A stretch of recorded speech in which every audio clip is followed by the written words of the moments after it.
बंदी छोड़ सतगुरु रामपाल जी परमेश्वर जी की जय हो।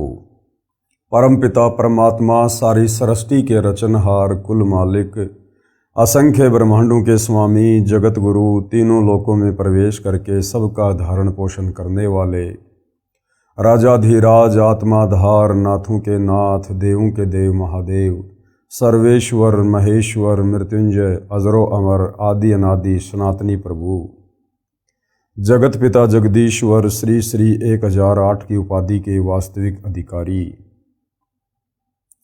अकाल मूरत शब्द स्वरूपी राम वासुदेव सर्वगतम ब्रह्म परम पूज्य प्रथम पूज्य परम संत परम पुरुष परम धनी परम दयालु सत्य कबीर हक्का कबीर अल्लाहु कबीर अल्लाहु अकबर बाखबर अल्लाह ताला जगत के तारणहार जगत के मुक्तिदाता जगत के जगन्नाथ हारे के सहारे हिंदुओं के राम मुसलमानों के अल्लाह सिखों के वाहिगुरु ईसाइयों के मसीह दया के सागर दया निधि करुणा के सागर करुणा निधि स्वयंभू परिभू संकट मोचन कष्ट हरण मंगल करण दुख भंजन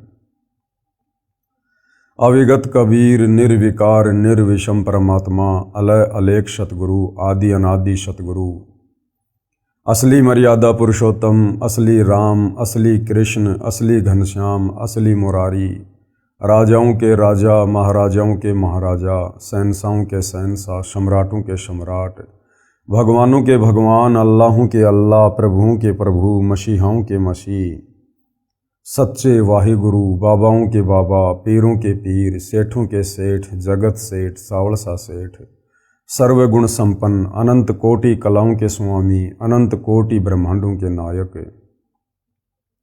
योगियों में महायोगी ध्यानियों में महाध्यानी सिद्धों में परम सिद्ध ज्ञानियों में तत्वज्ञानी ब्रह्म ज्ञानी महाज्ञानी परम ज्ञानी सर्वश्रेष्ठ ज्ञानी विज्ञानी युवा कबीर समर्थ कबीर असमवात अमित ओजा सच्चे रहनुमा करीम अल्लाह सुभान अल्लाह दुनिया के अंतिम पैगंबर 8 सितंबर 1951 से गांव धनाना जिला सोनीपत हरियाणा भारतवर्ष की पावन भूमि पे प्रकट रियल कल्कि भगवान श्री नारायण साकार हरि श्री बाबा साहेब नूर अनंत परमात्मा सच्चे दरवेश सच्चे बाखबर संत शिरोमणि सतगुरु रामपाल जी परमेश्वर जी के चरण कमल में आप और हम सभी भाई बहनों का अनंत कोटि दंडवत प्रणाम।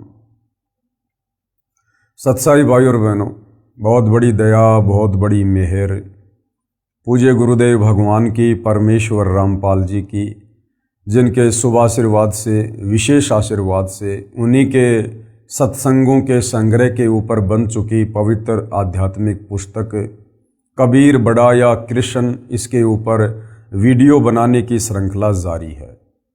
इसी श्रृंखला में आज हमारा ये 7वें नंबर का वीडियो है और प्रत्येक वीडियो में हमें भक्ति मार्ग को लेकर अध्यात्म को लेकर शास्त्रों की गूढ़ जानकारी को लेकर वो तमाम प्रकार की जानकारियाँ उपलब्ध हो रही हैं जो जानकारियाँ हम सदियों से प्राप्त नहीं कर पाए।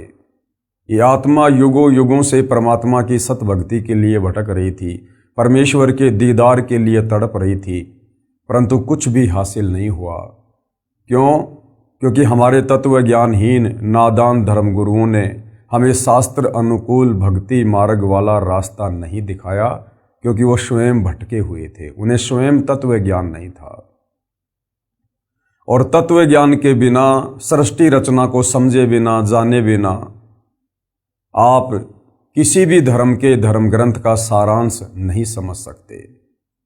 यही कारण रहा सदियों से परमात्मा चाहने वाली आत्माएं भक्ति और भगवान से दूर रही और शास्त्रों के विरुद्ध साधना करते करते अंत में प्रेत योनि पाई, भूत योनि पाई और अपनी दुर्गति करवाई, लक 84 योनियों में भरम के भटक के।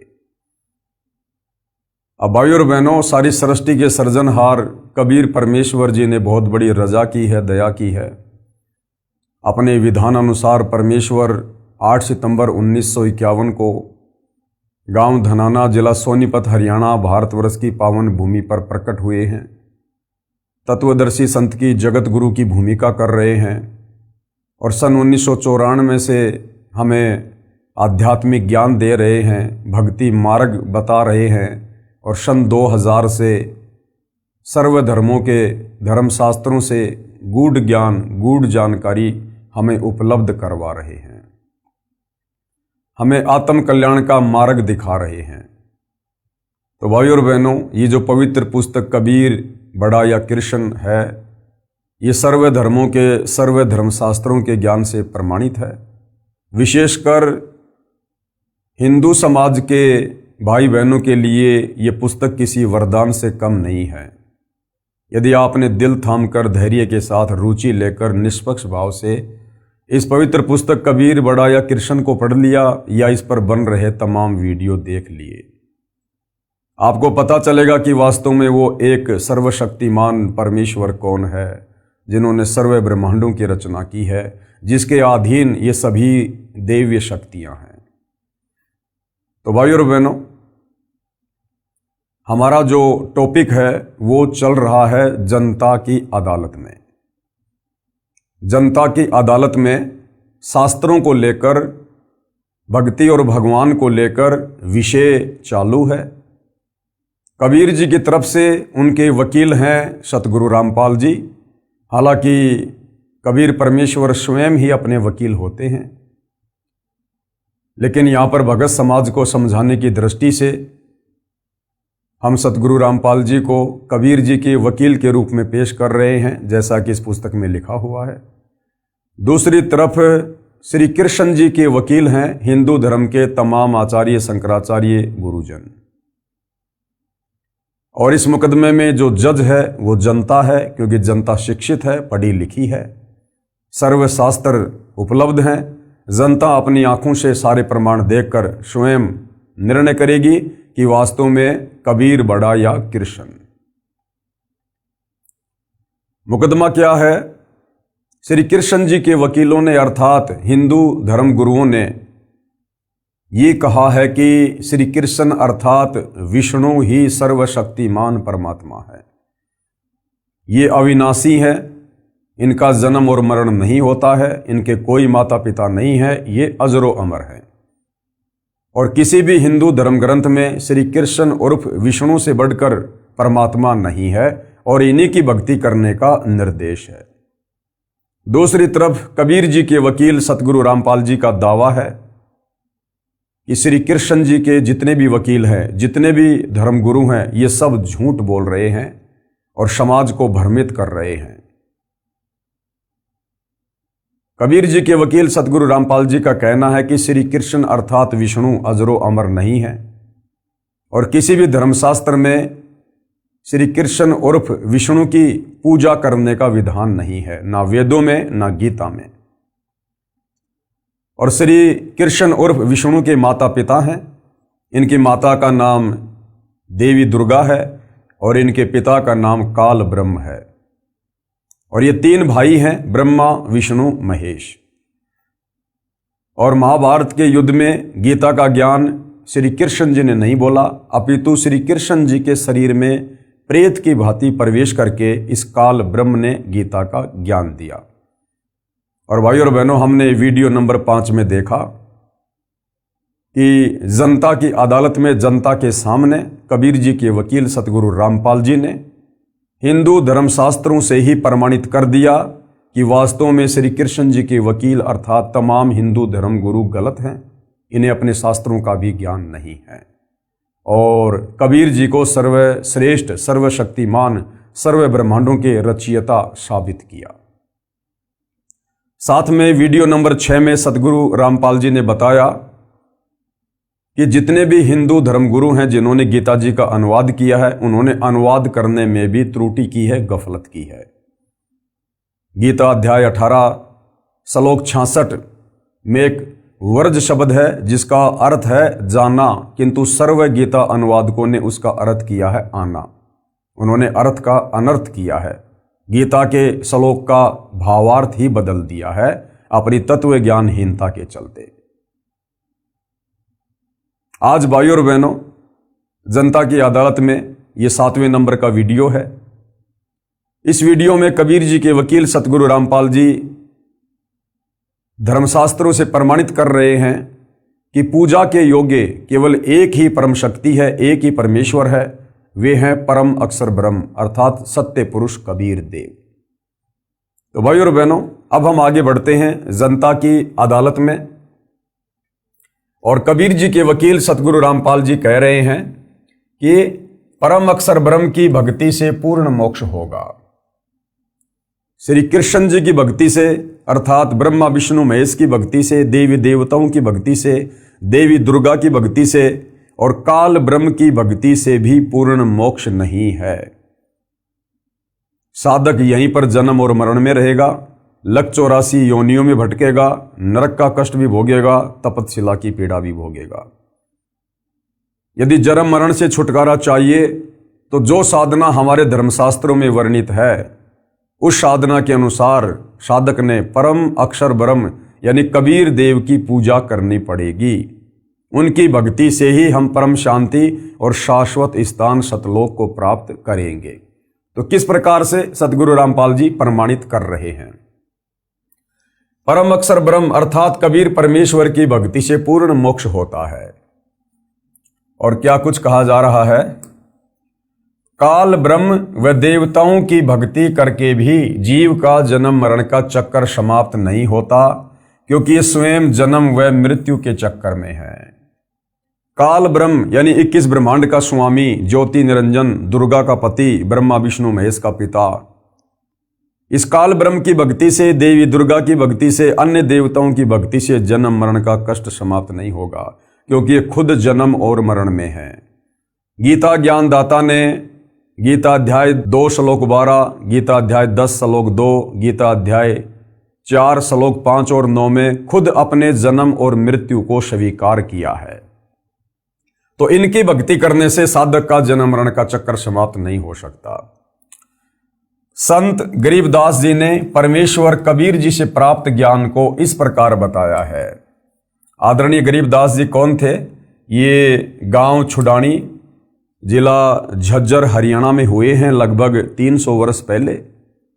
इन्हें कबीर परमेश्वर सतलोक से चलकर गांव छुडानी के खेतों में मिले थे। इनकी आत्मा को शरीर से निकालकर सतलोक लेकर गए थे। इनका ज्ञान योग खोला, इन्हें सतलोक के सुखों से परिचित करवाया और 21 ब्रह्मांड में जितनी भी दैवीय शक्तियां हैं उन सब की स्थिति से परिचित करवाया। उसके बाद आदरणीय गरीबदास जी ने 24,000 वाणियों युक्त अमर ग्रंथ की रचना करवाई, जिसे सदग्रंथ साहिब भी कहते हैं, जिसे 5वां वेद सूक्ष्म वेद भी कहते हैं। और किस प्रकार से आदरणीय गरीबदास जी ने अपनी आंखों देखकर सतलोक की महिमा की है और कबीर परमेश्वर जी की महिमा की है कि उस सतलोक में कितना सुख है। और कबीर परमेश्वर की भक्ति से ही पूर्ण मोक्ष होता है। संत गरीबदास जी गांव छुडानी, हरियाणा की अमृतवाणी। तो आदरणीय गरीबदास जी क्या कह रहे हैं? मन तू चल रे सुख के सागर, जहां शब्द सिंधु रत्नागर। अपने ऊपर लेकर कह रहे हैं आप और हमें समझाने के लिए कि ऐ मेरे मन, इस काल के 21 ब्रह्मांड में क्यों धक्के खा रहा है? उस सुख सागर सतलोक में चल, जहां शब्द सिंधु रत्नागर। सिंधु यानी समुद्र, समुद्र में जाने के बाद चारों तरफ जल ही जल दिखाई देता है। इसी प्रकार सतलोक में जाने के बाद वहां केवल सुख ही सुख हैं, दुख का नामो निशान नहीं है। और यहां क्या हो रहा है इस काललोक में? कोटि जन्म तो ये मर्त्या हो गए, कुछ नहीं हाथ लग रहे। करोड़ों जन्म, अरबों खरबों जन्म हमने यहाँ पर मनुष्य के प्राप्त कर लिए, देवी देवताओं के प्राप्त कर लिए। मरने के बाद हमारे हाथ में कुछ नहीं रहा, फिर से जन्म मरण में लक 84 योनियों में। और कुकर शुकर खरबया बोरे, लक 84 योनियों में जाकर फिर हम गधे कुत्ते सुअर बने, कौआ हंस बुगारे। फिर कह रहे हैं कोटि जन्म तू राजा के न्या और मिटी न मन की आशा।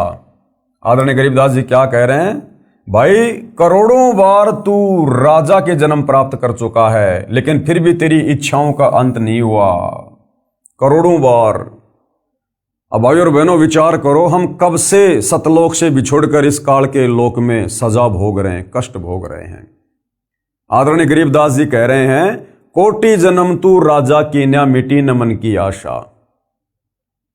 भाई और बहनों, एक साधारण मनुष्य जन्म हमें उस समय मिलता है जब हम लक 84 योनि का एक चक्कर काट लेते हैं।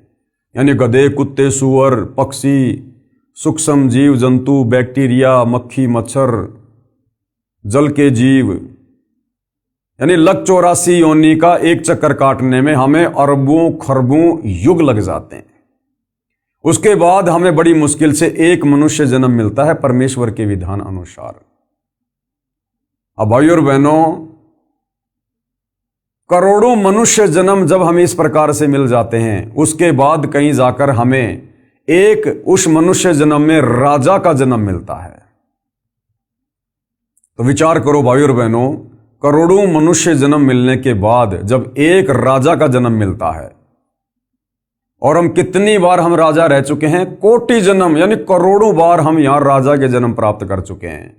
तो सोचिए आम मनुष्य के जन्म हम कितने अरबों खरबों प्राप्त कर चुके हैं, और एक मनुष्य जन्म लक 84 योनि भोगने के बाद तो सोचो भाइयों और बहनों, लक 84 योनियां तो हम इतनी बार भोग चुके हैं, गधे, कुत्ते, सूअर की, जिसकी कोई गिनती ही नहीं है। और आज भी हम इसी काल के लोक में हैं।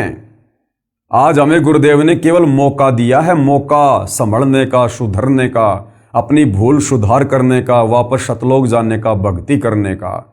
यदि आज हमने जरा सी त्रुटि कर दी, सतगुरु का वचन तोड़ दिया, या सतगुरु को अपने किसी भी कर्म के चलते नाराज कर दिया कि जिन बातन से गुरु दुख पावे उन बातों को दूर भगावे, तो भाइयों और बहनों, हम लक 84 योनि के किनारे खड़े हैं, दहलीज पे खड़े हैं। अभी हम सतलोक में नहीं हैं, काल के 21 ब्रह्मांड में हैं। सावधानी हटी, दुर्घटना घटी। तो ये इतना सारा ज्ञान देने का, ये बड़े बड़े शास्त्र लिखने का, दिन रात गुरुदेव ने जो संघर्ष किया है पिछले 30 वर्षों से, केवल इसलिए कि हम आत्माएं अब वो गलती ना करें जो गलतियां हम युगों युगों से सतगुरु की शरण में आने के बाद भी करते आ रहे हैं, गुरु को मानुष मानकर भक्ति करने वाली। तो अब भाइयों और बहनों, सिर धड़की बाजी है। कोटि जन्म तू राजा की ना मिटी न मन की आशा। परमात्मा कहते हैं भाई करोड़ों बार तू राजा के जन्म प्राप्त कर चुका है, और राजा के जन्म में तो तेरे पास में सारा ठाट बाट होता है, सारा सुख होता है, और उस राजा के जन्म में भी तेरी इच्छाओं का कभी दमन नहीं हुआ, तेरी इच्छाओं का अंत नहीं हुआ। तो नालायक, आज तो तू एक साधारण सा व्यक्ति है, हैंड टू माउथ है, कोई मजदूरी करता है, कोई किसानी करता है, कोई खेती करता है, बड़ी मुश्किल से जीवन यापन करता है। आज तू क्या प्राप्त कर लेगा? क्यों दिन रात माया की दौड़ में आगे से आगे भाग रहा है? अब तुझे सतगुरु मिल गया, अब तो बैठ के भक्ति कर ले। जब तूने राजाओं के जन्म में कोई वो किला नहीं तोड़ा, अब तू इस दारिद्र वाले जीवन में, सामान्य व्यक्ति वाले जीवन में तू कौन सा रावण बन जाएगा, कौन सा तू धनपति बन जाएगा। और ये धनपति ये भी सतगुरु की भक्ति ही बनाएगी, अन्यथा जो हमारे भाग्य में है हमें केवल वही मिलेगा, चाहे हम कितने पैर क्यों ना पटक लें। तो परमेश्वर हमें समझा रहे हैं प्यार से, प्रेम से, कि भाई अब इस तत्व ज्ञान को समझकर अपनी इच्छाओं का दमन कर, इस काल लोक की भाग दौड़ में मत भाग, दुनिया को देख के मत भाग। उसके पास में बड़ी कोठी, उसके पास में बड़ी कार, उसका बेटा नौकरी लग गया, उसके पास इतने प्लाट, उनको करने दे, अंत में यही छोड़ के जाएंगे। अगले जन्म में गधे बन के, कुत्ते बन के, सूअर बन के उन कोठियों के आसपास में मंडराएंगे, उस कार के नीचे छाया में भी ढंग से उन्हें कोई नहीं बैठने देगा। तो तत्व ज्ञान देकर गुरु हमारी बंद बुद्धि के दरवाजे खोलते हैं कि शांत हो जा, धैर्य से काम ले, विवेक से काम ले, इन सुखों की इच्छा तू सतलोक में कर। यहां के तो सुख सारे थोथे हैं, जैसे एक नमक की बोरी और एक खांड की बोरी, दोनों का रंग सेम, दोनों का रंग बिल्कुल सेम, लेकिन नमक कितना खारा होता है और खांड कितनी मीठी होती है। तो ऐसी सृष्टि सतलोक में है, लेकिन वहां सब कुछ नूर से बना हुआ है। वहां की धरती नूर की है, वहां के इंसान नूर के हैं, वहां सर्व सुख हैं, सारी भोग विलास की वस्तुएं हैं।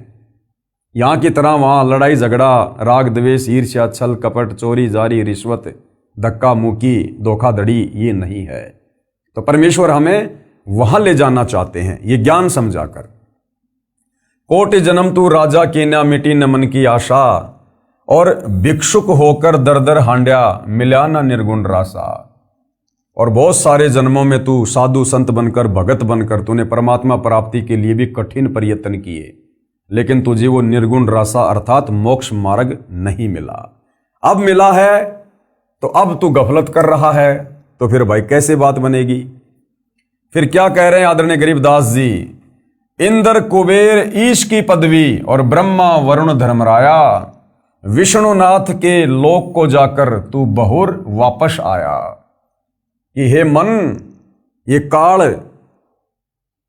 जब तू मनुष्य जन्म प्राप्त करता है तो तेरे 3 इंजेक्शन लगवा देता है, रजगुण ब्रह्मा का, सतगुण विष्णु का, तमगुण शंकर का, और तू अपनी तमाम याददाश्त को खो बैठता है कि मैं पूर्व जन्म में क्या था, कहाँ था, मैं राजा भी रह चुका हूँ, मैं देवता भी रह चुका हूँ, मैं ब्रह्मा विष्णु महेश के पद को भी प्राप्त कर चुका हूँ। तो अब हमें सतगुरु याद दिला रहे हैं कि हे मन, तू देवताओं का राजा इंद्र भी रह चुका है, तू धन का देवता कुबेर भी रह चुका है, और ईश की पदवी यानी ब्रह्मा विष्णु महेश के पद भी तू प्राप्त कर चुका है। ब्रह्मा वरुण धर्मराया और विष्णुनाथ के पुर को जाकर और विष्णु भगवान के लोक में जाकर भी तू वापस आ चुका है, बहुर अपूठा आया। यानी तूने इस मनुष्य जन्म में इस पृथ्वी पर भक्ति करके काल की, या कभी सतगुरु आए उनसे उपदेश लेकर टूटी फूटी भक्ति की, बीच में छोड़ दी, उस भक्ति के प्रतिफल में तू ऊपर के लोकों में देवपद भी प्राप्त कर चुका है, लेकिन फिर भी तेरी इच्छाओं का अंत नहीं हुआ, तुझे वो परमात्मा नहीं मिला, तुझे वो भक्ति मार्ग नहीं मिला जो तुझे पूर्ण मोक्ष प्रदान करवा दे, और यदि मिला तो उस पर तू नहीं रुक पाया। तो कहने का मतलब है कि अब तुझे मौका मिला है, अब तुझे परमात्मा ने फिर से सुअवसर दिया है, तेरे ऊपर मेहरबान हुए हैं, अब इस मौके को मत चूक, इस ज्ञान को आधार बना। फिर क्या कह रहे हैं, असंख्य जन्म तो ये मरत्या होगे, जीवित क्यों ना मरे रे, और 12 मध्य महल मठ बोरे, बहुर ना दे धरे रे। गरीबदास जी कह रहे हैं असंख्य जन्म तो ये मरते होंगे और जीवित क्यों ना मरे रे, कि हर बार तू मनुष्य जन्म प्राप्त करता है, हर बार तेरी मृत्यु होती है, और तेरा जोड़ा जाड़ा धन, तेरा परिवार, तेरी संपत्ति यहीं पर रह जाती है, तू हाय हाय करता हुआ मर जाता है। यहीं पर किसी न किसी धन में, बेटा में, बेटी में, पोता में, पोती में तेरी आस्था रह जाती है, और तू यहीं पर वापस गधा कुत्ता शुअर बनकर घूमता रहता है। अब गरीबदास जी कह रहे हैं भैया तुझे तत्व ज्ञान मिल गया, तुझे सतगुरु मिल गया, अब तू जीवित मरना सीख ले। अब तुझे गुरु ने सतलोक से इस काल लोक की तुलना करके दिखा दी कि ये तो खोकापुर है, खोकापुर, यहां कुछ नहीं है सिवाय कष्टों के, दुखों के, पीड़ाओं के, जन्म और मरण के, लग 84 योनियों के। तो अब तू जीवित मर जा, यानी इस काल लोक की किसी भी वस्तु की डिमांड अपने हृदय में मत रख, अपने सतगुरु से मत कर। और भक्ति करने के लिए इस गंदे लोक में जब तक तेरी श्वास है तब तक जीवित रहने के लिए तुझे जिन जिन वस्तुओं की आवश्यकता होगी, तेरा सतगुरु समय से पहले तेरे सामने लाके खड़ी कर देगा। इसलिए अब तू अपना टारगेट केवल मोक्ष प्राप्ति बना और जीवित मर जा। कोई तुझे गाली दे, कोई तेरे साथ मार पिटाई करे, कोई तेरे ऊपर मुकदमा करे, कोई तुझे गुंडा कहे, भूंडा कहे, सब सहन कर। क्यों? क्योंकि ये तेरा अंतिम मनुष्य जन्म है। और भाइयों और बहनों, आप और हमारे में से यदि किसी को ये पता चल जाए, हमें दिखा दिया जाए भविष्य के दर्पण में कि भैया 24 घंटे बाद कल रात्रि 9 बजे तेरी मृत्यु है, तू संसार छोड़कर जाएगा, और उसको भी बिल्कुल कन्फर्म हो जाए कि हाँ 24 घंटे बाद मेरी मृत्यु है। भाइयों और बहनों, उस व्यक्ति की स्थिति क्या होगी? उसे ना कोई यहां पर अपना मित्र दिखाई देगा, ना यहां उसे अपना कोई दुश्मन दिखाई देगा। पहले चाहे कोई उसका मित्र था, कोई दुश्मन था, लेकिन अब उसको पता चल गया कि 24 घंटे बाद तू संसार में नहीं रहेगा, तेरी मृत्यु है, तुझे सब कुछ छोड़ के जाना पड़ेगा। वो बिल्कुल ऐसा रहेगा उन्मना उन्मना, उदास हो जाएगा, निराश हो जाएगा, ना किसी से बात करने का जी करेगा, ना कुछ अच्छा खाना पीना खाने का जी करेगा। उसे पता है कि 24 घंटे बाद तेरी मृत्यु है। यहां की किसी भी वस्तु में उसकी इच्छा नहीं बनेगी। जैसे बुखार के रोगी को मीठी से मीठी वस्तु भी अच्छी नहीं लगती, इसी प्रकार संत हमें यही बताते हैं, यही समझाते हैं, हमें भविष्य का दर्शन करवाते हैं कि भाई ये काल का लोक है, ये तेरा घर नहीं है। तुम यहां पर सतलोक में अपने पिता से गद्दारी करके, धोखा करके, इस काल के ऊपर आसक्ति करके अपनी गलती से यहां आए हो, कष्ट भोग रहे हो, और अब तुम्हें वापस सतलोक चलना है। असंख्य युगों के बाद अब तेरा दाव लगा है, तुझे तत्वदर्शी संत मिला है। तो कहते हैं जिसको ये बात अच्छे से समझ में आ जाएगी तत्वदर्शी संत की, उसके बाद उसकी आस्था इस काल लोक की वस्तु में ऐसी रह जाएगी। यहां किसी भी वस्तु की वो डिमांड नहीं करेगा, इच्छा नहीं करेगा, वो केवल सतलोक चलने की ही तैयारी करेगा। तो कहते हैं असंग जन्म तोय मरत्या होगे, जीवित क्यों न मरे रे। और द्वादश मध्य महल मठबोरे, यानी 12वां द्वार पार करके जो अक्षर पुरुष का लोक है, उस अक्षर पुरुष के लोक को पार करने का जो द्वार है वो है 12वां द्वार। कहते हैं उसके बाद महल मठबोरे, यानी वो सतलोक है जहां जाने के बाद बहुर ना दे धरे रे। फिर तू कभी शरीर धारण नहीं करेगा, ये 5 तत्व वाला, वहां तुझे नूरी शरीर मिलेगा, शब्द से तेरी उत्पत्ति होगी और सदा तू वहां पर ठाट बाट करेगा। फिर आगे क्या समझाया आदरणीय गरीबदास जी ने, दो जग बहिस्त सभी ते देखे राजपाट के रसिया, और 3 लोक से तिरपत नाई ये मन भोगी खसिया। कि हे मन, तू करोड़ों बार मनुष्य जन्म प्राप्त करके मृत्यु के बाद फिर तू नरक में भी गया, बहिस्त यानी स्वर्ग में भी गया, और राजपाट की रसिया, तूने राज्य भी भोगा, और 3 लोक से तिरपत नाई ये मन भोगी खसिया। और यदि तुझे 3 लोकों का राज दे दिया जाए तो भी तत्व ज्ञान के अभाव में तेरी इच्छा पूर्ति नहीं हो सकती है, तुझे और अधिक प्राप्त करने की चाहत बनी रहेगी कि और किसी लोक के ऊपर अपना स्वामित्व कायम करूं। तो परमात्मा कहते हैं यदि इस मन की इच्छाओं को शांत करना है तो तत्वदर्शी संत से उपदेश लेकर भक्ति कर। सुमरण से, भक्ति से, दान धर्म से इन इच्छाओं का अंत होगा, और ये अंत हुए बिना हम सतलोक नहीं जा सकते, वहां के सुख नहीं भोग सकते। जब तक हम काल लोक के सुखों को नहीं त्यागेंगे हृदय से, दिल से, तब तक हम सतलोक के वास्तविक सुखों को प्राप्त करने के अधिकारी नहीं बनेंगे। फिर क्या कहा, सतगुरु मिले तो इच्छा मेटे, पद मिल पदय समाना, चल हंसा उस लोक पठाऊं जो आदि अमर अस्ताना। ये इच्छाएं कैसे समाप्त होंगी? सतगुरु मिले तो इच्छा मेटे। सतगुरु हमें तत्व ज्ञान देगा, हमें काल लोक से सतलोक की तुलना करके दिखाएगा, यहां के दुखों से परिचित करवाएगा, सतलोक के सुखों से अवगत करवाएगा। जो जो महापुरुष सतलोक में जाकर आए हैं हमें उनकी जीवनी से परिचित करवाएगा, और तत्व ज्ञान सुनकर सतगुरु के द्वारा दी गई भक्ति करके, भक्ति की शक्ति से और ज्ञान से इस काल लोक से हमारी इच्छाएं हटेंगी, सतलोक में हमारी सुरती लगेगी।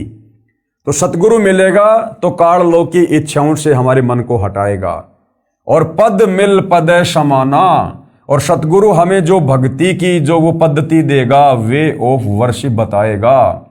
जब उस भक्ति को हम मन लगाकर करेंगे, मर्यादा में रहकर करेंगे, तो पद मिल पदय समाना, यानी हम उस अमर पद में समा जाएंगे, उस परम पद में चले जाएंगे, सतलोक में चले जाएंगे, वास्तविक उस धाम में चले जाएंगे। चल हंसा उस लोक पठाऊं जो आदि अमर अस्ताना, वो अविनाशी लोक है, वो कभी विनाश में नहीं आता, सदा रहने वाला है, सतलोक। फिर क्या बताया वहां पर कितने सुख हैं भाई? 4 मुक्ति जहां चंपी करती माया होरी दासी, और दास गरीब अभय पद पर से मिलय राम अविनाशी। वहां क्या होगा? 4 मुक्ति जहां चंपी करती, चंपी करना होता है जैसे पैरों को चंपी करना, दबाना हल्के हल्के, उसको कहते हैं चंपी करना। तो आदरणीय गरीबदास जी जिन्होंने आंखों सतलोक को देखा, तो क्या महिमा वर्णन कर रहे हैं वहां के सुखों की, कि 4 मुक्ति तो वहां पर तुम्हारी चंपी करती है, तुम्हारी नौकरानी है। 4 मुक्ति जो यहां पर ब्रह्मा विष्णु महेश को प्राप्त है, अर्थ धर्म काम मोक्ष, कहते हैं 4 मुक्तियां तो वहां पर तेरी नौकरानी, तेरे चरणों में तेरी दासी बन के रहेगी, उनकी तरफ तो तू झांकेगा भी नहीं। ऊपर इतने सुख हैं वहां पर। यहां ब्रह्मा विष्णु महेश को जो सुख प्राप्त हैं, जो सिद्धियां रिद्धियां प्राप्त हैं, सतलोक में तो तेरे चरणों में पड़ी रहेंगी, उनकी तरफ तो तू देखेगा भी नहीं। वहां इतने ठाट बाट हैं, इतने सुख हैं।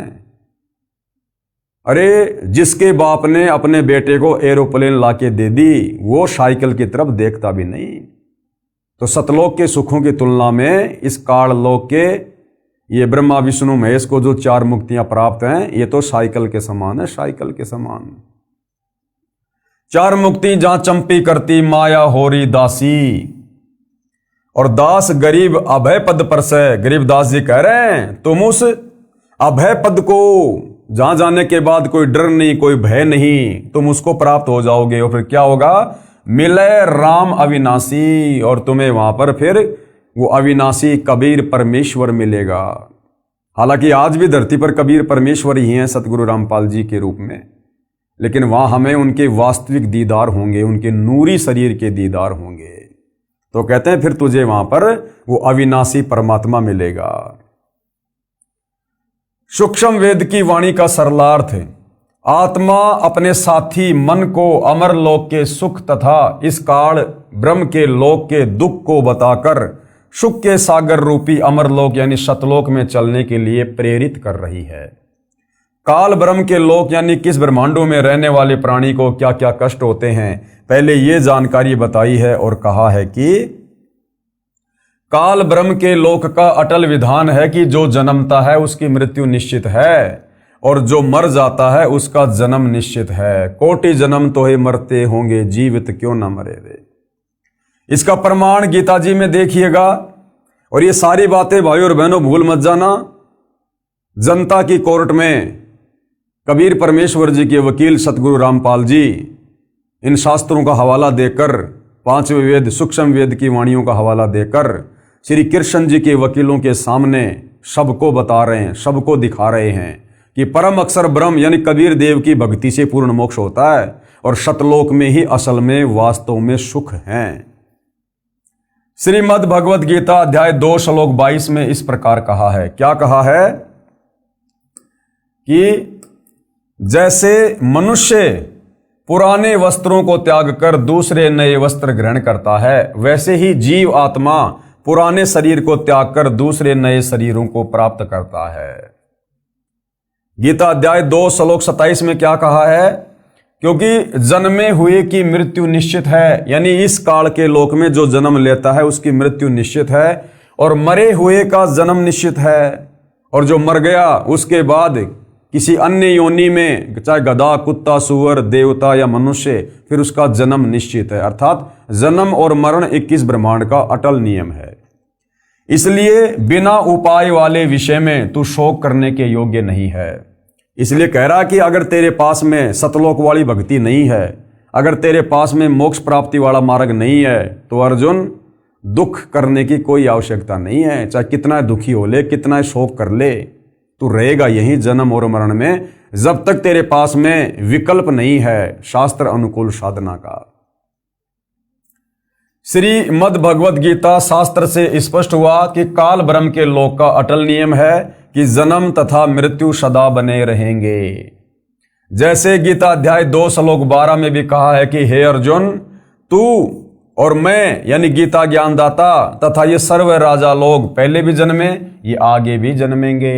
यानी गीता ज्ञानदाता हिंदू भाइयों के अनुसार उनका श्री कृष्ण और विष्णु, और रियल में ये ब्रह्म, काल ब्रह्म कह रहा है कि यहां तो भाई तेरी भी जन्म और मृत्यु है अर्जुन, मेरी भी जन्म और मृत्यु है। और ये जितने भी राजा लोग जो महाभारत के युद्ध में खड़े हैं, ये पहले भी थे, यानी पहले भी इनका जन्म हुआ था, आज भी ये यहां पर खड़े हैं और आगे भी इनका जन्म होगा। यानी किस ब्रह्मांड में जन्म और मृत्यु निश्चित है, यहां के भगवान की भी और उसके भक्तों की भी। गीता अध्याय 4 श्लोक 5 में गीता ज्ञानदाता ने कहा है कि हे अर्जुन, तेरे और मेरे बहुत जन्म हो चुके हैं, तू उन सब को नहीं जानता, मैं जानता हूं। गीता ज्ञानदाता कौन? काल ब्रह्म। गीता का ज्ञान देते समय अर्जुन को कह रहा है अपनी जन्म और मृत्यु के बारे में। गीता अध्याय 4 श्लोक 5 में गीता ज्ञानदाता ने कहा है। अब गीता ज्ञानदाता चाहे श्री कृष्ण जी को समझो चाहे काल ब्रह्म को समझो, क्या कह रहा है कि हे अर्जुन, तेरे और मेरे बहुत जन्म हो चुके हैं, उन सबको तू नहीं जानता, मैं जानता हूं। अर्थात गीता ज्ञान देने वाला भगवान भी जन्म और मरण में है। जब गीता का ज्ञान देने वाला हिंदुओं का सर्वश्रेष्ठ भगवान कृष्ण और विष्णु ही जन्म और मरण में है, तो भला फिर इनकी पूजा करके, इनकी भक्ति करके आप और हमारा जन्म मरण का कष्ट कैसे समाप्त हो सकता है? और यदि मनुष्य जन्म प्राप्त करके जन्म मरण का कष्ट समाप्त नहीं हुआ तो फिर हमारा मोक्ष कैसे होगा? फिर गीता अध्याय 10 श्लोक 2 में गीता ज्ञानदाता ने यह भी स्पष्ट किया है कि मेरी उत्पत्ति को न तो ऋषिजन जानते हैं ना देवता जानते हैं, क्योंकि ये सब मेरे से उत्पन्न हैं। अब बाप की उत्पत्ति को, बाप के जन्म को, बाप की डेट ऑफ बर्थ को बेटा या बेटी नहीं बता सकते, वो तो दादा बताता है, दादा। तो कबीर परमेश्वर जी ने समय समय पर इस पृथ्वी पर आकर अपनी कबीर वाणी में, अमृत वाणी में ये सारा रहस्य उजागर किया है, जो आज पुनः धरती पर प्रकट होकर सतगुरु रामपाल जी के रूप में इन धर्मशास्त्रों को खोल खोल कर हमें बता रहे हैं। तो भाई और बहनों, विश्वास हो जाना चाहिए। ये जनता की कोर्ट में मामला चल रहा है और आपको अध्याय और श्लोक बता बता के, शास्त्रों का हवाला दे दे के समझाया जा रहा है। अब भी यदि हमारी आंख नहीं खुलती है हिंदू समाज की, तो धिक्कार है फिर ये मनुष्य जन्म प्राप्त। इसलिए गीता अध्याय 8 श्लोक 15 में कहा है, माम उपेते पुनर्जन्म दुखालयम आशश्वतम न आपनुवंती महात्मान संसिद्धिम परमाम गता। क्या कह रहा है? अनुवाद, गीता ज्ञानदाता ने कहा है कि माम यानी मुझे प्राप्त होकर तो दुखों के घर व नाशवान संसार में पुनर्जन्म है, कि मुझ काल ब्रह्म की अगर तुम भक्ति करोगे, जो चारों वेद और गीता में है, केवल मेरा एक ओम मंत्र है, अगर मेरी भक्ति करोगे, जो 21 ब्रह्मांड का स्वामी है, ब्रह्मा विष्णु महेश का पिता है, तो कह रहा है कि यहीं पर काल लोक में, इस दुखालय में, दुख के घर में यूं ही जन्म और मृत्यु में कष्ट भोगते रहोगे। गीता ज्ञानदाता ने कहा है कि मुझे प्राप्त होकर तो दुखों के घर व नाशवान संसार में पुनर्जन्म है। महात्मा जन जो परम सिद्धि को प्राप्त हो गए हैं, पुनर्जन्म को प्राप्त नहीं होते। अब परम सिद्धि को प्राप्त कौन होगा? जो तत्वदर्शी संत की शरण में आ जाएगा। विशेष पाठक जनों से निवेदन है कि मुझ लेखक सतगुरु रामपाल जी से पहले सभी अनुवादकों ने, यानी गीता जी के अनुवादकर्ताओं ने, इस श्लोक का गलत अनुवाद किया है, क्योंकि तत्व ज्ञान तो इनको था नहीं, और तत्व ज्ञान के बिना आप किसी भी धर्मशास्त्र का यथार्थ अनुवाद नहीं कर सकते। क्योंकि पवित्र गीता जी तो वैसे भी चारों वेदों का सार है, ये तो कोड वर्ड में है। गीता ज्ञानदाता ने कहा है कि मुझे प्राप्त होकर पुनर्जन्म को प्राप्त नहीं होते। ऐसा नहीं कहा उसने कि मुझे प्राप्त होकर अर्जुन फिर तुम पुनर्जन्म को प्राप्त नहीं होगे। ये तो खुद ही जन्म और मरण में है, फिर इसकी भक्ति करके हम भला पुनर्जन्म में क्यों नहीं आएंगे? विचार करें, पहले लिखे अनेकों गीता के श्लोकों में आप जी ने पढ़ा कि गीता ज्ञानदाता ने स्वयं कहा है कि मेरे तथा तेरे अनेकों जन्म हो चुके हैं। गीता अध्याय 2 श्लोक 12, गीता अध्याय 10 श्लोक 2, गीता अध्याय 4 श्लोक 5 और 9 में खुद गीता ज्ञानदाता अपनी जन्म और मृत्यु स्वीकार कर रहा है। जब ये पहले के श्लोकों में अपनी जन्म और मृत्यु स्वीकार कर रहा है, तो फिर आगे भला इस श्लोक में ये कैसे कह सकता है कि मुझे प्राप्त होकर फिर पुनर्जन्म नहीं होता? फिर भी इस श्लोक का ये अर्थ करना कि मुझे प्राप्त महात्मा का पुनर्जन्म नहीं होता, गीता की यथार्थता के साथ खिलवाड़ करना तथा अर्थों का अनर्थ करना मात्र है। परमात्मा के दोषी बने हैं, परमात्मा के दोषी, भगत समाज को भ्रमित करके, शास्त्रों का यथार्थ अनुवाद ना करके। सूक्ष्म वेद की अमृतवाणी का भावार्थ है, वाणी का सरलार्थ। आत्मा और मन को पात्र बनाकर संत गरीबदास जी ने संसार के मानव को समझाया है। कहा है कि ये संसार दुखों का घर है, इससे भिन्न एक और संसार है, सतलोक, जहां कोई दुख नहीं है, वह शाश्वत स्थान है, अर्थात सनातन परम धाम यानी सतलोक जो कभी नष्ट नहीं होता, वह सुख सागर है। तथा वहां का प्रभु अविनाशी परमेश्वर भी सुखदायी है, जो उस सुख सागर में निवास करता है। सुख सागर अर्थात अमरलोक की संक्षिप्त परिभाषा बताई है। यानी सतलोक में क्या है, कितने सुख हैं वहां पर। शंखों लहर मेहर की उपजय, कहर नहीं जा कोई, दास गरीब अचल अविनाशी, सुख का सागर सोई। शंखों लहर मेहर की उपजय, शंखों यानी गिनती नहीं, इतना वहां पर सुख है, सुख की लहर है वहां पर। जैसे समुद्र में पानी की लहरें होती है ना, वो कभी समाप्ति नहीं होती। इसी प्रकार सतलोक में इतना सुख है, इतना वैभव है, इतना विलास है, जिस प्रकार समुद्र में लहरें होती हैं। शंखों लहर मेहर की उपजय, कहर नहीं जा कोई, और दास गरीब अचल अविनाशी, सुख का सागर सोई। वास्तव में वो सतलोक ही स्थायी स्थान है और सुख का सागर है। उसके अलावा और कोई सुख का सागर है ही नहीं। अक्षर पुरुष के 7 संग ब्रह्मांडों में और काल के 21 ब्रह्मांडों में सुख नाम की चीज नहीं। केवल नाम है सुख, लेकिन वस्तु यहां सुखदायक नहीं है। भावार्थ, जिस समय मैं अकेला होता हूं, यानी पूज्य गुरुदेव भगवान अपने ऊपर उदाहरण पेश कर रहे हैं। हालांकि ये तो परमेश्वर हैं, परमात्मा हैं, सुख के सागर हैं, इनका तो सबके प्रति समदृष्टि भाव रहता है। इनमें राग द्वेष ईर्ष्या किसी भी प्रकार का कोई रजोगुण तमोगुण सतोगुण कुछ भी नहीं होता है। ये निर्मोही परमात्मा है। लेकिन आप और हमें भक्ति मार्ग को समझाने के लिए अपने ऊपर उदाहरण पेश कर रहे हैं। जिस समय मैं अकेला होता हूं तो कभी कभी ऐसी हिलोर अंदर से उठती है, उस समय सब अपने से लगते हैं। चाहे किसी ने मुझे कितना ही कष्ट दे रखा हो, उसके प्रति द्वेष भावना नहीं रहती, सब पर दया भाव बन जाता है। ये स्थिति कुछ मिनट ही रहती है। उसको मेहर की लहर कहा जाता है।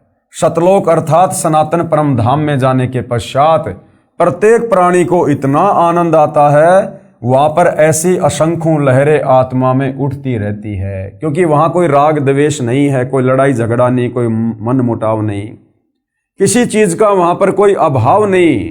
भाई मन में राग द्वेष ऊंच नीच का भाव तो उस समय आएगा जब कोई गरीब होगा, कोई अमीर होगा, और उन अमीरों के सुखों को देखकर वो गरीब आदमी ना जाने अपने मन में क्या क्या सोचेगा। तो ये ऊंच नीच का भाव, राग द्वेष का भाव उस समय उत्पन्न होता है जहां पर समानता नहीं होती है। तो सतलोक में तो कबीर परमेश्वर जी ने सबको एक जैसा सुख दे रखा है, सबको एक जैसी वस्तुएं उपलब्ध करवा रखी हैं, किसी के घर में किसी प्रकार की कोई कमी नहीं है। तो वहां पर एक दूसरे के प्रति राग द्वेष उपजता ही नहीं है। जब वह लहर मेरी आत्मा से हट जाती है तो वही दुखमय स्थिति प्रारंभ हो जाती है। उसने ऐसा क्यों कहा, वह व्यक्ति अच्छा नहीं है, वो हानि हो गई, ये हो गया, वो हो गया, ये कहर यानी दुख की लहर कही जाती है। अब ये भाव सतगुरु रामपाल जी में उत्पन्न नहीं होते, क्योंकि ये तो परमेश्वर हैं। हम इंसानों की स्थिति बता रहे हैं अपने ऊपर लेकर, कि कभी कभार थोड़ी बहुत देर के लिए हमारे मन में वो लहर की मेहर उठती है, हमें दुश्मन भी मित्र नजर आता है, लेकिन होता है थोड़े समय के लिए।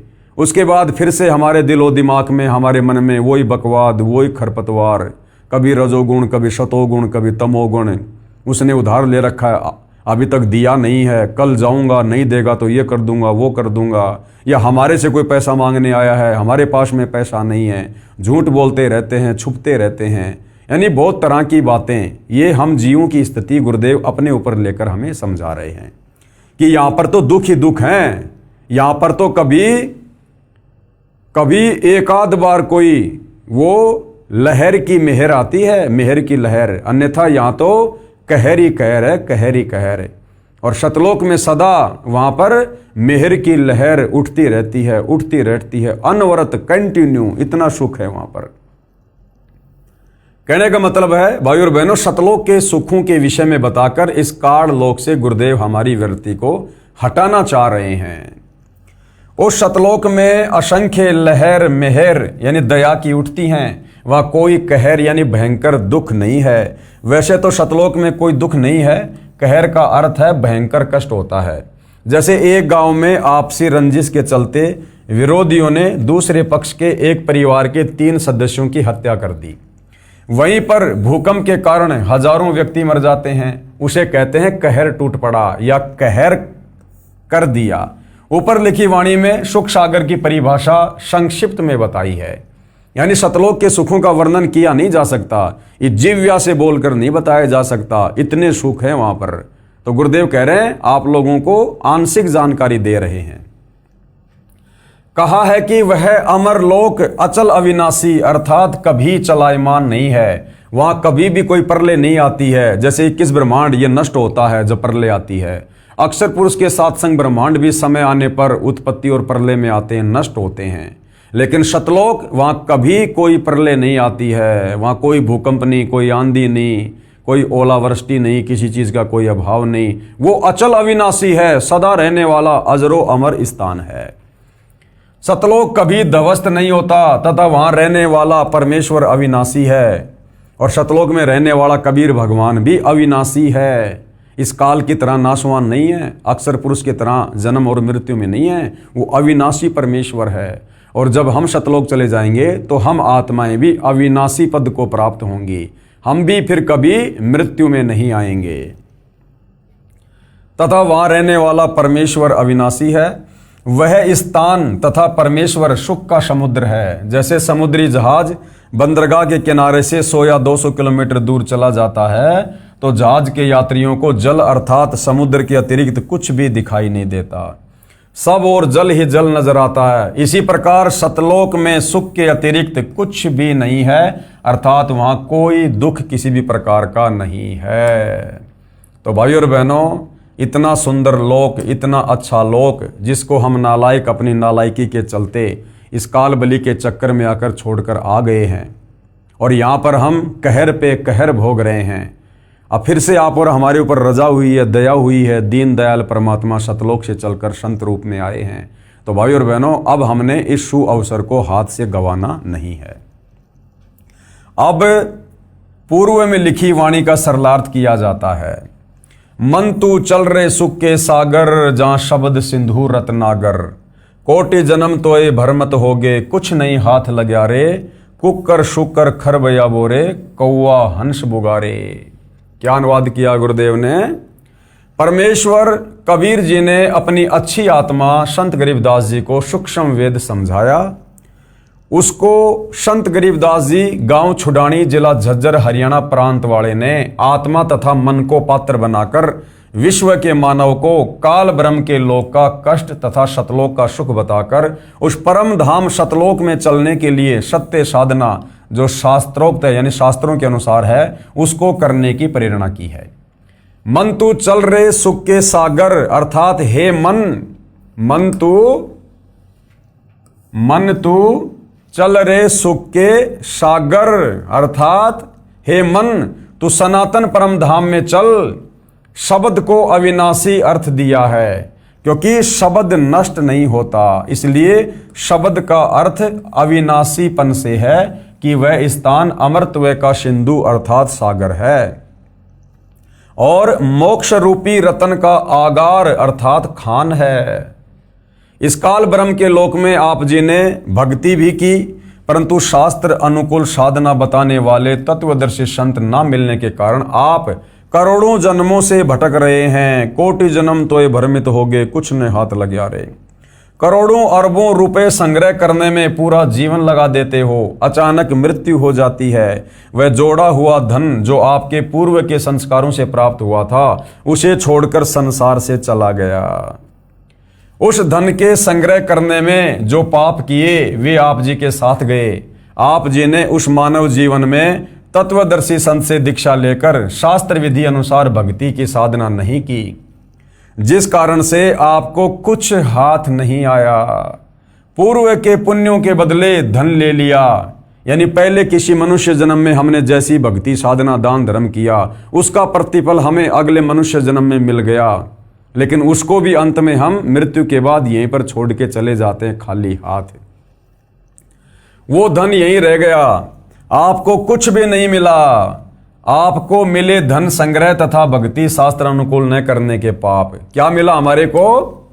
आपको मिले धन संग्रह तथा भक्ति शास्त्र अनुकूल न करने के पाप, यानी हमने धन को संग्रह करने में, अब भाई और बहनों एक राजा होता है, अब राजा धन संग्रह करने में कितना पाप करता है, दूसरे राजा के ऊपर चढ़ाई कर देता है, लाखों हजारों सैनिकों को मरवा देता है, केवल धन प्राप्ति के लिए, राज्य प्राप्ति के लिए, जमीन प्राप्ति के लिए।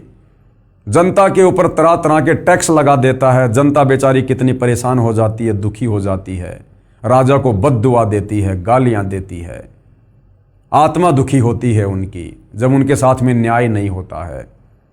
तो धन जमा करने में हमने जो पाप कमाए वो पाप मृत्यु के बाद हमारे साथ जाते हैं, और साथ में मनुष्य जन्म प्राप्त करके, जो मनुष्य जन्म शास्त्र अनुकूल साधना करके मोक्ष प्राप्ति के लिए मिला था, लेकिन तत्वदर्शी संत ना मिलने के चलते, शास्त्रों के विरुद्ध परंपरागत साधना करने के चलते जो हमने पाप किए, क्योंकि शास्त्र अनुकूल साधना सबसे बड़ा अपराध है, तो शास्त्र विरुद्ध साधना करके परमेश्वर को दुखी करके मनुष्य जन्म को बर्बाद करके हमने जो पाप कमाए, फिर अंत में शरीर छूटने के बाद वो पाप हमारे साथ जाएंगे।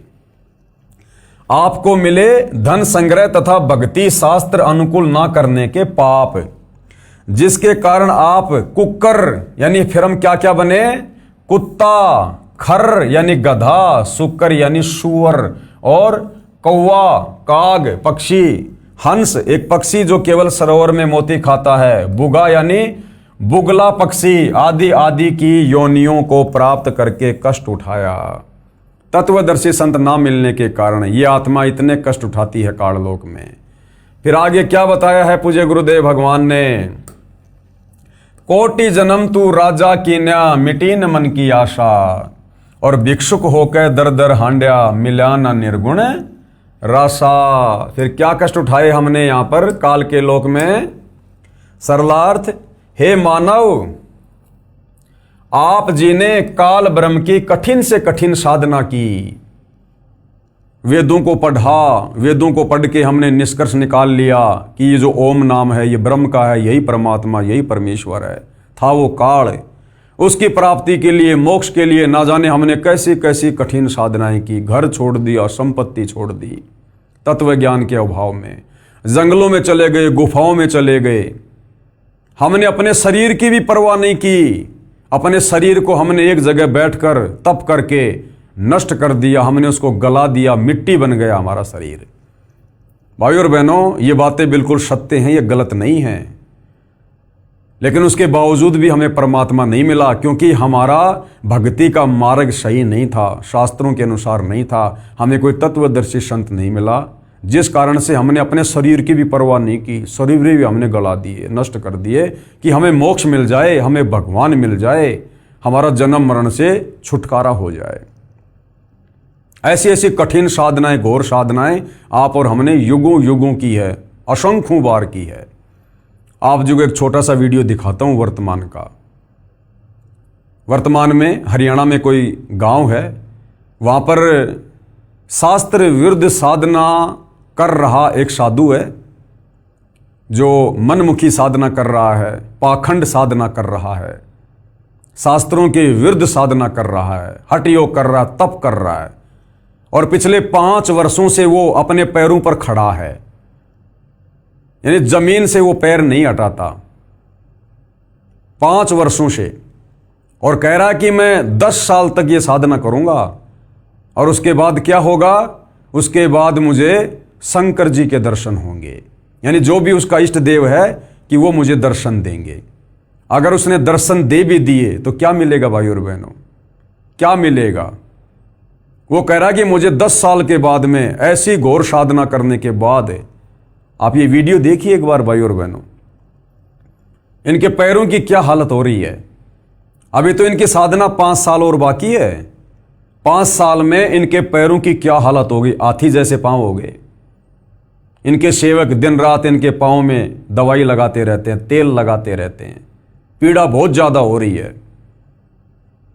और इस नादान को अपने शरीर की भी चिंता नहीं है कि इसमें कोई कीड़े पड़ जाएंगे, कोई मवाद पड़ जाएगी, पैर खराब हो जाएगा, कैंसर हो जाएगा, कोई परवाह नहीं कर रहा। ये ऐसे ही आप और हमने युगों युगों भाई और बहनों इस शरीर को ऐसे ही हमने कष्ट दिया है तत्व ज्ञान के अभाव में, ये सोचकर कि मुझे मोक्ष मिलेगा, मेरे इष्ट के दर्शन होंगे, लेकिन अंत में कुछ भी हाथ नहीं लगा। भिक्षुक होकर दर दर हांड्या, मिला ना निर्गुण राशा। निर्गुण राशा यानी वो मोक्ष वाला मार्ग नहीं मिला हमें। अभी तो इसकी 5 साल बाकी हैं इस साधना की, इस पाखंड पूजा की। और कह रहा कि मुझे 10 साल बाद जब मेरी साधना समाप्त होगी, मुझे मेरे इष्ट भगवान शंकर दर्शन देंगे।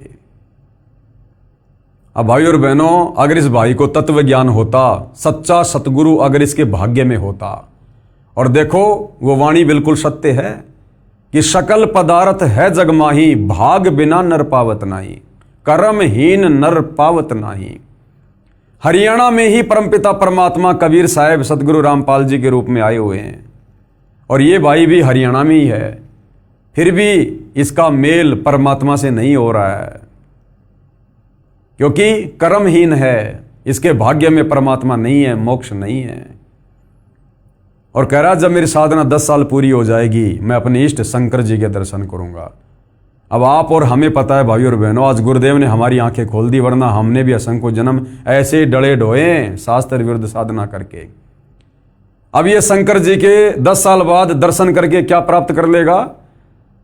जब गीता जी हवाला दे रही है कि श्री कृष्ण उर्फ विष्णु, अर्थात ये तीनों भाई हैं ब्रह्मा विष्णु महेश, जब ये तीनों नाशवान हैं, जन्म और मरण में हैं, इनका भी मोक्ष नहीं है, तो उस शंकर का दर्शन करके ये क्या प्राप्त कर लेगा? रहना तो जन्म मरण में है, लक 84 में है।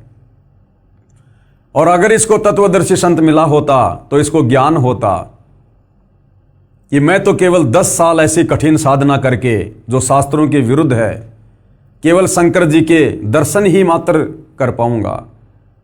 अरे शंकर जी की धर्म पत्नी पार्वती, वो तो सदा उसके दर्शन किया करती थी, उसकी अर्धांगिनी थी, उसके साथ रहा करती थी। वो भी हर बार जन्म रही थी, मर रही थी, उसका भी मोक्ष नहीं हो रहा था। 108वें जन्म में नारद जी ने आकर उसको बताया कि शंकर जी के गले में जो रुंड माला है ना, ये तेरे शीश हैं, तेरे मरने के बाद ये तेरे से इतना प्रेम करते हैं, मरने के बाद, और ये तेरा रुंड काटकर धागे में डालकर और अपनी माला बनाकर गले में पहनते हैं। तो पार्वती ने कहा कि ये क्या चक्कर है? तो नारद ने कहा कि माताजी तेरा मोक्ष नहीं हुआ, तुझे वो अमर मंत्र प्राप्त नहीं है, जिस अमर मंत्र को प्राप्त करके तेरी उम्र भी शंकर जी के जितनी हो जाएगी। यानी तू उस समय तक नहीं मरेगी जब तक भगवान शंकर नहीं मरेंगे। मरना अंत में दोनों को है। तो अगर इस भाई को अगर वास्तव में तत्व ज्ञान होता, सच्चे सतगुरु की शरण में होता, तो ये शास्त्र विरुद्ध साधना नहीं करता, अपने शरीर को बेवजह ये कष्ट नहीं देता। क्या करेगा 10 साल बाद में शंकर जी के 2-4 सेकंड के लिए दर्शन करके? अरे शंकर जी के दर्शन करने उनकी फोटो में कर लो। तो देख लो भाई और बहनों, आप और हमारे ऊपर पूज्य गुरुदेव भगवान ने कितनी बड़ी असीम रजा की है। हमें परमेश्वर ने किस प्रकार से भक्ति और भगवान के नाम पर भ्रम ने भटकने से बचा लिया। तो ऐसे भाई और बहनों, आप और हमने अनंत बार इस परमात्मा की प्राप्ति के लिए शास्त्र विरुद्ध साधना करके इसी प्रकार अपने शरीर को कष्ट दिया है, नष्ट कर दिया। अपने शरीर की भी हमने परवाह नहीं की, लेकिन हमें परमात्मा के दर्शन तक नहीं हुए। और आज साक्षात वो परमात्मा सह शरीर धरती पर प्रकट है। आज भी यदि हम मौका चूक जाएंगे, उनको ना पहचान कर, उनको परमेश्वर ना मानकर अगर हमने गफलत कर दी, उनके द्वारा दी गई भक्ति साधना में कोई त्रुटि कर दी, मर्यादाओं में कोई त्रुटि कर दी, भक्ति भाव में कोई त्रुटि कर दी, और यदि हमारे किसी भी कर्म और क्रिया से यदि गुरुदेव भगवान नाराज हो गए, फिर हम इसी प्रकार से जन्म और मरण में और ये कष्ट भोगेंगे। तो आज हमने इस मौके को चूकना नहीं है। तो क्या कहा जा रहा कि हे मानव, आप जिन्हें काल ब्रह्म की कठिन से कठिन साधना की, घर त्याग कर जंगल में निवास किया, फिर भिक्षा प्राप्ति के लिए गांव व नगर में घर घर के द्वार पर हंड्या अर्थात घूमा।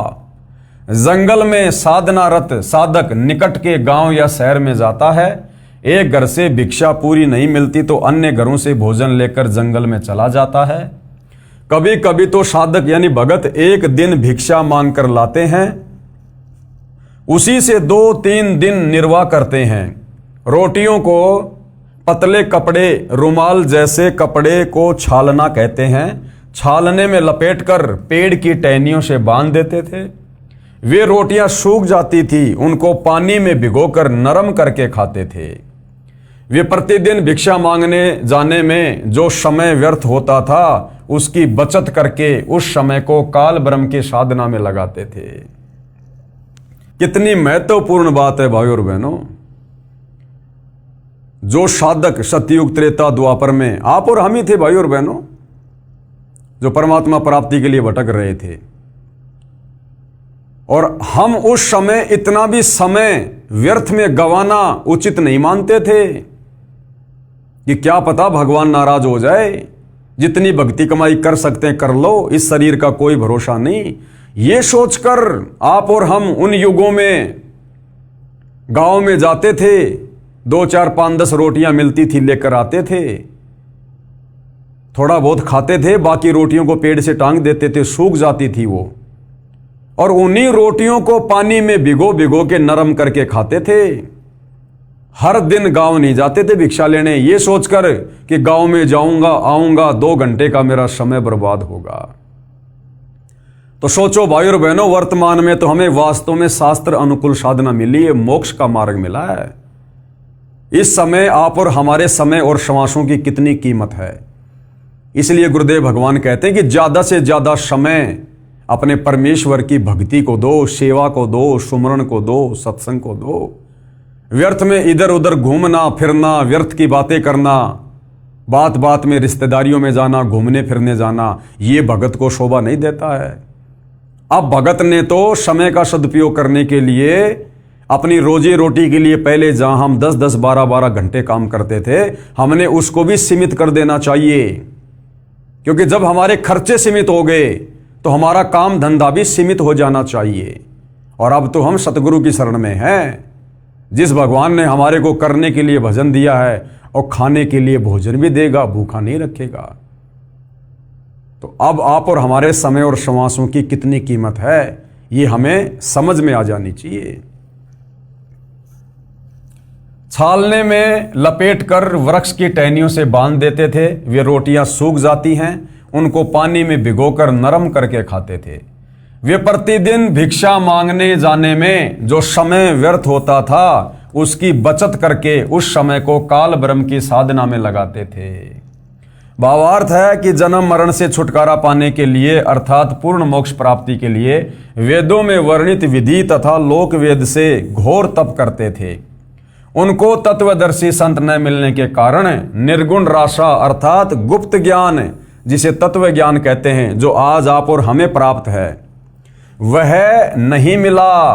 क्योंकि यजुर्वेद अध्याय 40 मंत्र 10 में तथा चारों वेदों का सारांश रूप श्रीमद् भगवत गीता अध्याय 4 श्लोक 32 तथा 34 में कहा है कि जो यज्ञों अर्थात धार्मिक अनुष्ठानों का विस्तृत ज्ञान स्वयं सच्चिदानंद घन ब्रह्म अर्थात कबीर परमेश्वर अर्थात परम अक्षर ब्रह्म अपने मुख कमल से बोलकर सुनाता है, वह तत्व ज्ञान अर्थात सूक्ष्म वेद है। गीता ज्ञानदाता ब्रह्म ने कहा है कि उस तत्व ज्ञान को जिस तत्व ज्ञान को कबीर परमात्मा स्वयं धरती पर प्रकट होकर अपने मुख कमल से कबीर वाणी द्वारा बोलता है, तू तत्व ज्ञानियों के पास जाकर समझ।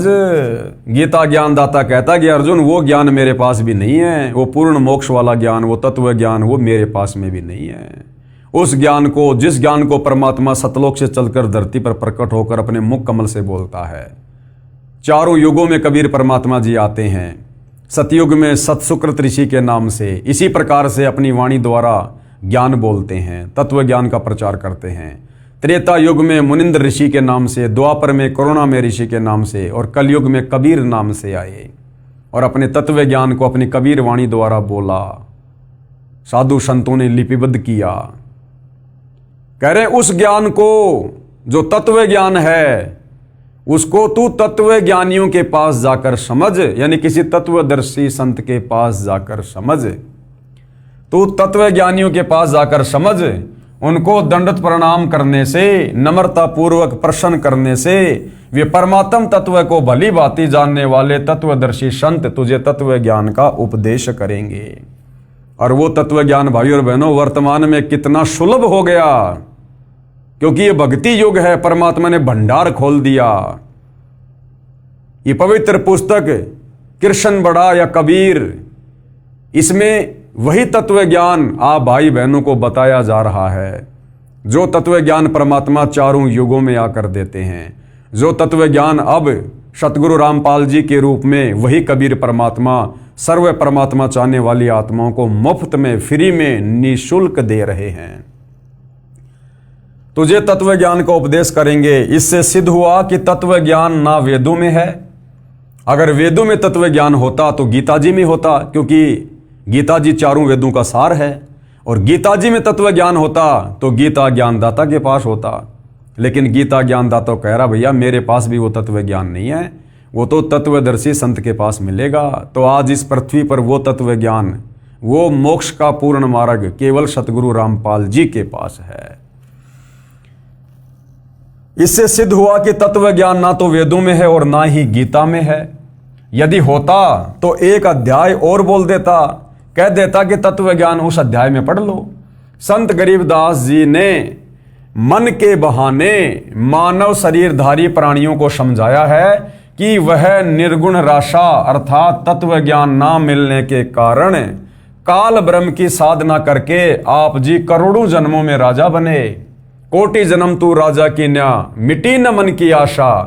फिर भी मन की इच्छा समाप्त नहीं हुई, क्योंकि राजा सोचता है कि स्वर्ग में सुख है, यहां राज में कोई सुख चैन नहीं है, शांति नहीं है। निर्गुण राशा का क्या भावार्थ है, क्या बता रहे हैं पूज्य गुरुदेव भगवान। निर्गुण का अर्थ है कि वह वस्तु तो है परंतु उसका लाभ नहीं मिल रहा। यानी वस्तु तो है लेकिन उसका लाभ नहीं मिल रहा, उसको कहते हैं निर्गुण। जैसे आसमान में बादल हैं, हमें दिखाई दे रहे हैं, यदि बादल से बरसात नहीं हो रही है तो हमें उसका कोई लाभ नहीं है। जैसे आम का बीज है, उस आम के बीज में आम है हमें पता है, लेकिन उस बीज को खाने से आम का स्वाद नहीं आएगा, उसकी विधि है। अर्थात इसी प्रकार भगवान सर्वत्र है, लेकिन भगवान को प्राप्त करने की, उसके लोक को प्राप्त करने की एक विधि, एक साधना है, वो तत्वदर्शी संत ही बताता है। निर्गुण राशा का भावार्थ, निर्गुण का अर्थ है कि वह वस्तु तो है परंतु उसका लाभ नहीं मिल रहा। वृक्ष के बीज में फल तथा वृक्ष निर्गुण रूप में है, यानी बीज के अंदर फल भी है और पेड़ भी है।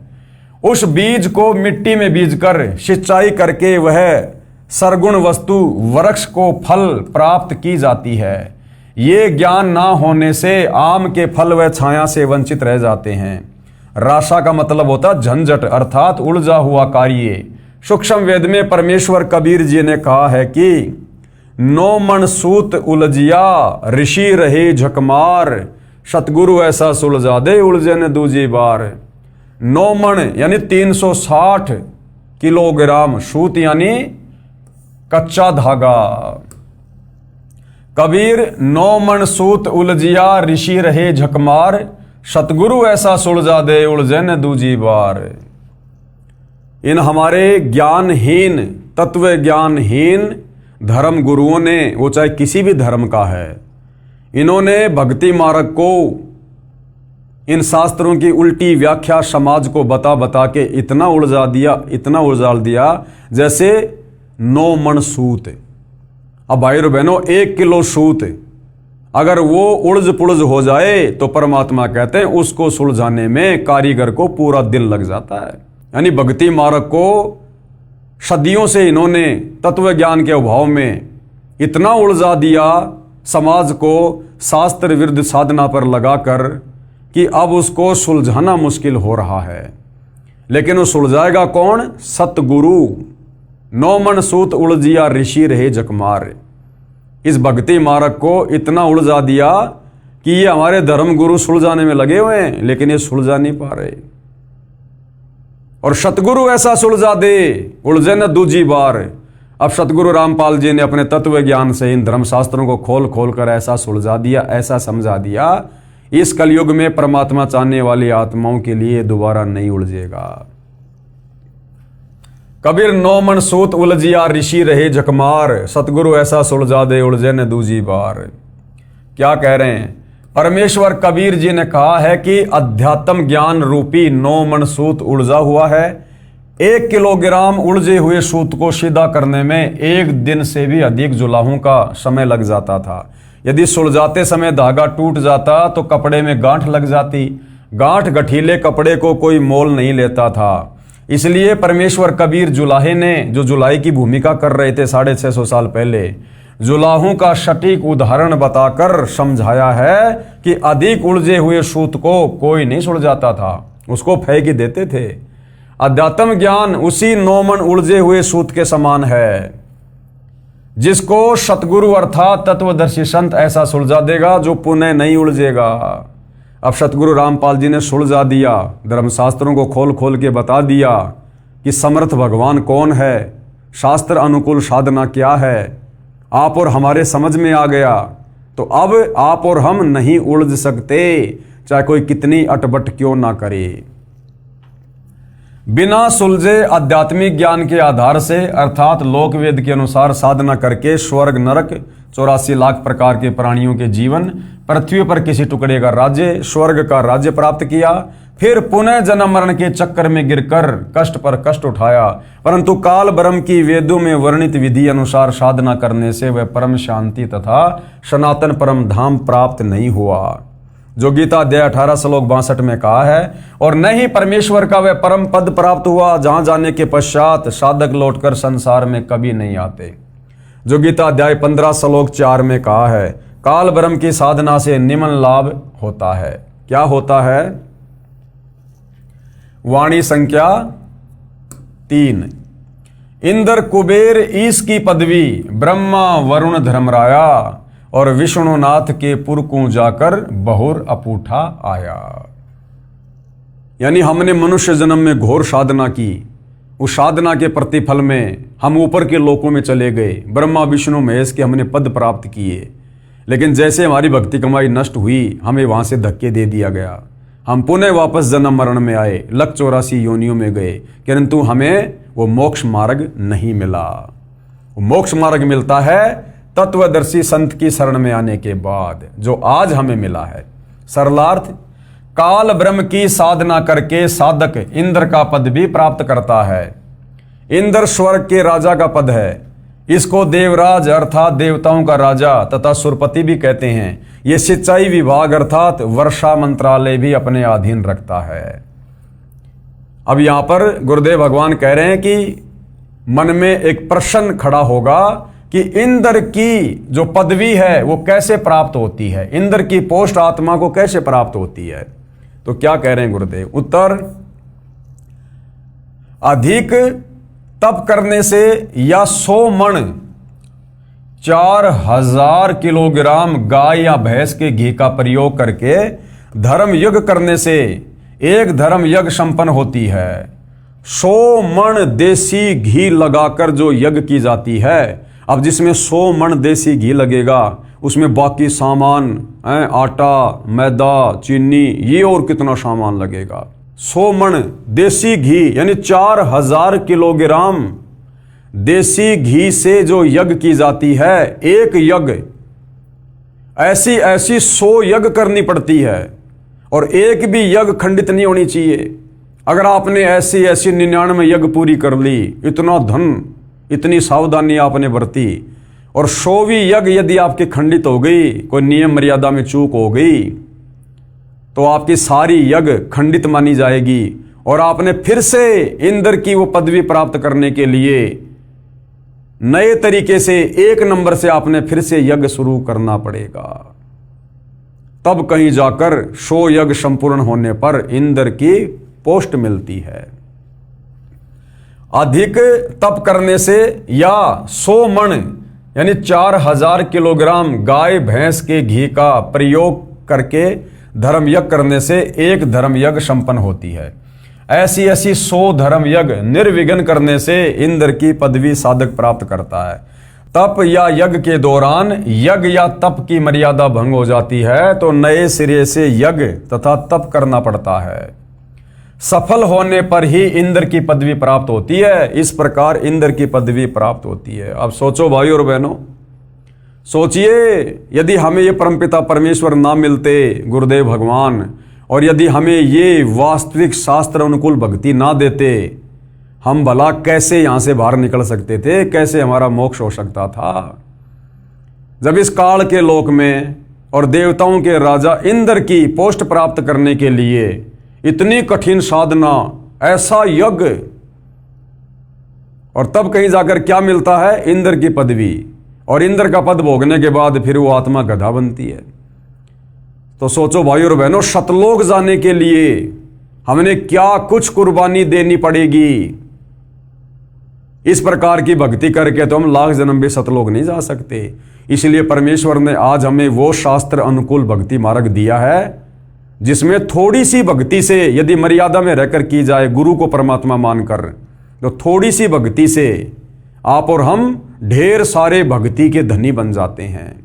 हमें जो गुरुदेव भगवान मंत्र देते हैं उनकी महिमा करते हुए बताते हैं कि एक शतनाम के मंत्र में यदि साधक मर्यादा में रहकर गुरु को परमेश्वर मानकर जाप करता है तो एक शतनाम मंत्र की इतनी कमाई है कि ये ब्रह्मा विष्णु महेश के जो 3 लोक हैं, स्वर्ग लोक, पाताल लोक और ये धरती पृथ्वी लोक, कहते हैं ये तो पासिंग है, पासिंग है, इनकी तो कोई वैल्यू भी नहीं है। इतनी कमाई, इतने भक्ति धन के धनी हम एक शतनाम की विधिवत जो है जाप से हम इतने धनी हो जाते हैं। तो सोचो भाई और बहनों, हम युगों युगों से कितने खाली हो चुके हैं भक्ति धन से, जो आज इतना सुमरण करके, इतनी भक्ति करके भी हमें कुछ महसूस नहीं हो रहा है। हालांकि हम जो भक्ति कमाई कर रहे हैं वो सूक्ष्म है, ये वैसे दिखाई नहीं देगी। अगर दिखाई देने लग गई तो हम इसको बर्बाद करने में भी पीछे नहीं हटेंगे। तो परमेश्वर ने सूक्ष्म तरीके से इस भक्ति धन को जमा करना होता है।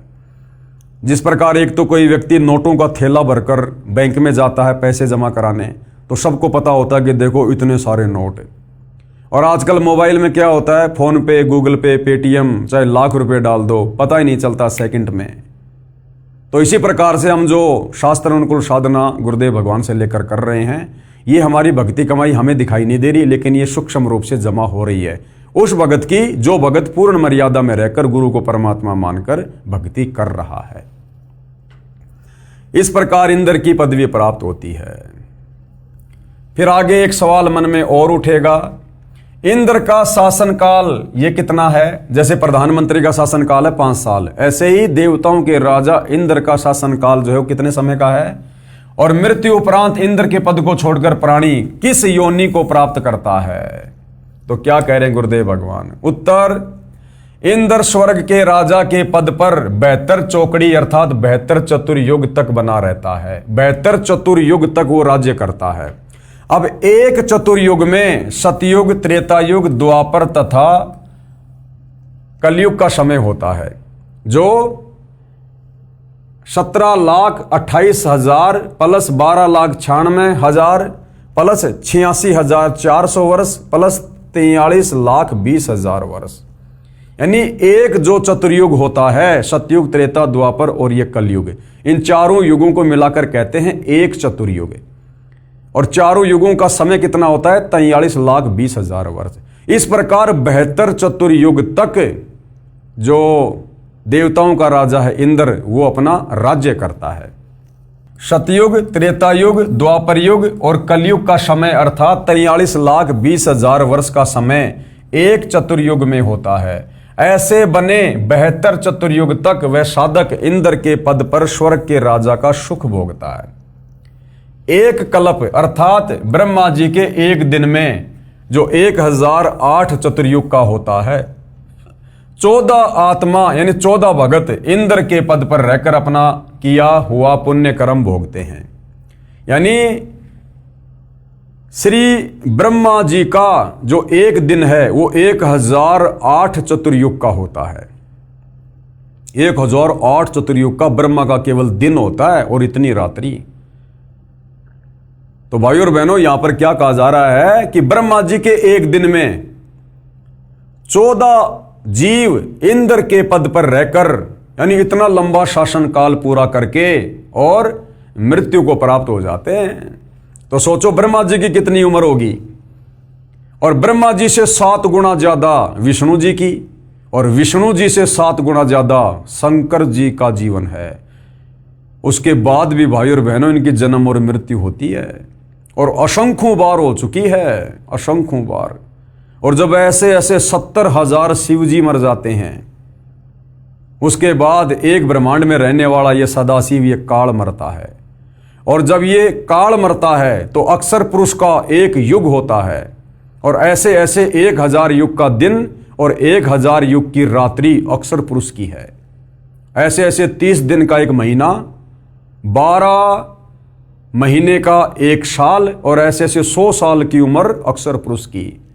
और कहते एती उम्र बुलंद मरेगा अंतरे, और अक्षर पुरुष भी असंख्यों बार मर चुका है। तब से भाई और बहनों आप और हम यहां इसी काल के लोक में कष्ट उठा रहे हैं। ये विचार करने की बात है। जरा सी गलती करी थी हमने, परमात्मा के विधान को तोड़ा था। जब काल तप कर रहा था तो हमने अपने परमपिता परमात्मा से आस्था हटा के, यानी उनकी भक्ति से मन हटा के कर रहे थे, लेकिन ऊपरले मन से। लेकिन हम विशेष कशक के साथ में इस काल को चाहने लगे जब यह तप कर रहा था, इसके झांसे में आ गए। और बीच बीच में हमें परमेश्वर जी ने, कबीर जी ने, गुरुदेव भगवान ने बहुत समझाया, आकाशवाणी की कि बच्चों इस नादान की नादानी को मत देखो, ये अपना कर्म फोड़ रहा है, तुम्हें सारे सुख प्राप्त हैं, क्यों इसके चक्कर में पड़ रहे हो, दुखी हो जाओगे। हम ऊपर से तो सावधान हो जाते कि ठीक है पिताजी अब की बार नहीं करेंगे, लेकिन फिर हमारे मन में उसके प्रति वही चाहत है। यानी परमात्मा से आस्था हटाकर हमने एक जीव के ऊपर आस्था लगाई, हमने अपने परमात्मा के वचन को तोड़ा, और उसकी हमने कितनी सख्त और कितनी लंबी सजा पाई। आज भी हम जेल में ही हैं, सतलोक नहीं गए अभी भी हम जेल में ही हैं। तो सोचो भाई और बहनों, आज स्वयं वो कबीर परमात्मा फिर से आप और हम पर दया करके इस पृथ्वी पर प्रकट है सतगुरु रामपाल जी के रूप में। और आज फिर से उन्होंने हमें भक्ति दे दी जो भक्ति हम सतलोक में करते थे, और आज हमें फिर से वही मर्यादा दे दी जो मर्यादा सतलोक में थी। आज यदि हमने फिर से उनके किसी भी वचन को तोड़ दिया, किसी भी मर्यादा को तोड़ दिया, तो सोचो भाई और बहनों फिर हमारे साथ में क्या बनेगी। ये दूसरा मौका दिया परमात्मा ने, और कहते हैं जीवन में 2 मौके और 1 बाल पर 2 छक्के ये किसी भाग्यवान को मिलते हैं। तो ये आप और हमारा दूसरा और अंतिम मौका है।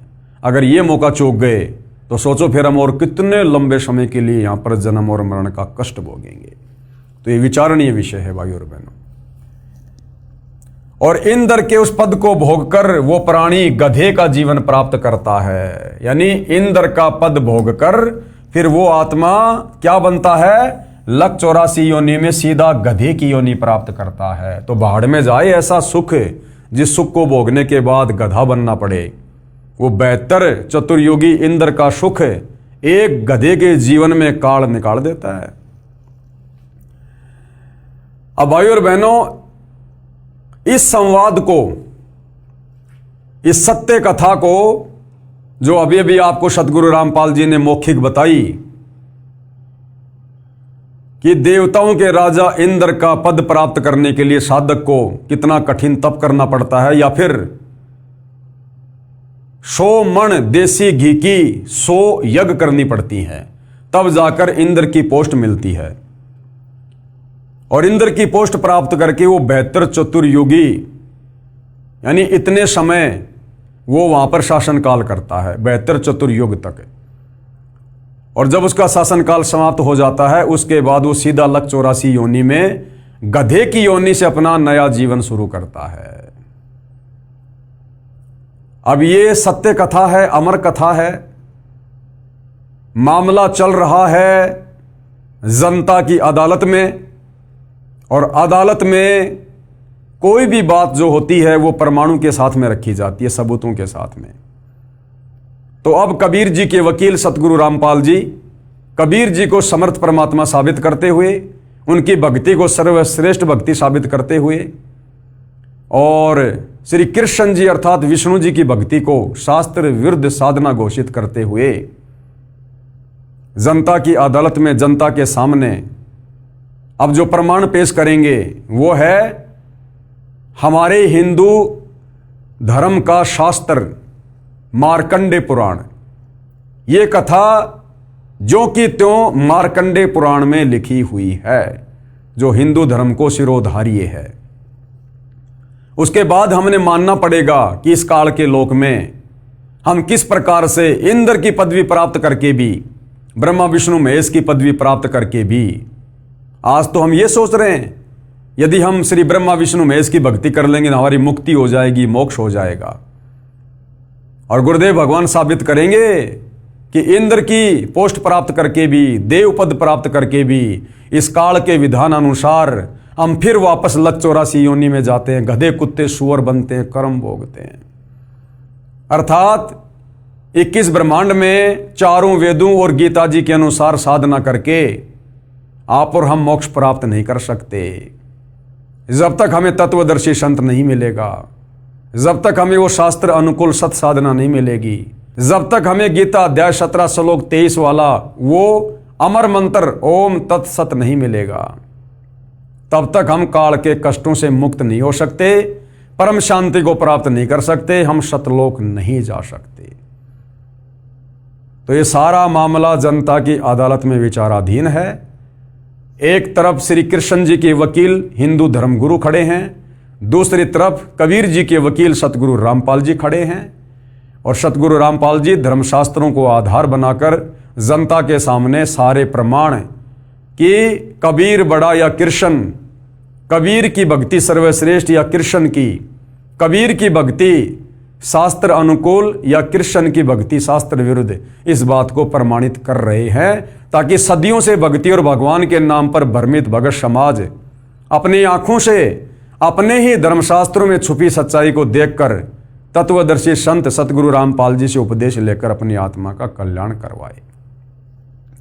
तो भाई और बहनों, ये जो मार्कंडे ऋषि की जो कथा है, जो मार्कंडे पुराण में है, जिसमें इंद्र जी का संवाद है, इस विषय पर हम जनता की अदालत में कल रात्रि 8:30 बजे चर्चा करेंगे, और हम जानेंगे कि वास्तव में शास्त्र अनुकूल साधना के बिना हम कितना ही जप कर लें, कितना ही हम तप कर लें, कितना ही दान धर्म कर लें, हम ऊपर के लोकों में राजा बन सकते हैं, देवताओं के राजा बन सकते हैं, देव पद प्राप्त कर सकते हैं, देवताओं के लोक में हम उनके नौकर बन सकते हैं, परंतु हम मोक्ष प्राप्त नहीं कर सकते। और मोक्ष नहीं मिला तो क्या फायदा इतनी मेहनत का, इतने तप करने का, इतने यज्ञ करने का, व्यर्थ, यूजलेस। तो भाई और बहनों, कल जनता की अदालत में फिर पेश होंगे ये प्रमाण देखने के लिए, ताकि आत्मा को दृढ़ता मिले और हम तुरंत सत भक्ति पर लगें। तो कल परमेश्वर की सेवा में फिर हाजिर होंगे। तब तक पूज्य गुरुदेव भगवान हम सबको आज्ञा दे, आशीर्वाद दे, सद्बुद्धि दे, हमारा मार्गदर्शन करे, हम सबको भ्रमने और भटकने से बचाए। बंदी छोड़ सतगुरु रामपाल जी परमेश्वर जी की जय हो।